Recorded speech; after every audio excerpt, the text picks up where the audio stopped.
এটা সব সিপিএমের 34 বছরের যারা শাসক দল ছিল তারা এসব কোথায় কি করে গেছে এটাই বোঝাচ্ছে এখন। আমরা এসে তো প্রত্যেকটা গ্রাম গ্রাম রাস্তা রাস্তা তো ঘুরে বেড়াবো না কোথায় কেন যে আগুন লাগছে, কোথায় বিস্ফোরণ হচ্ছে।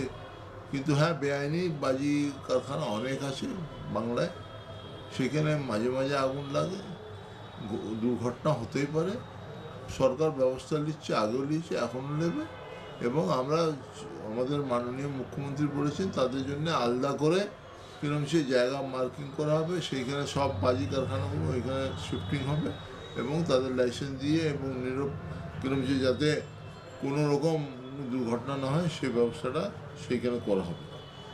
এবং যে কিছুদিনের এটা সব পক্ষ কাজ আছে, কিছুদিন একটু টাইম লাগবে, কিন্তু যখন এটা হয়ে যাবে তখন আর নিশ্চিন্ত মানুষ ঘুমাতে পারবে, আর যারা ব্যবসায়ী আছেন তারা ব্যবসা করতে পারবে।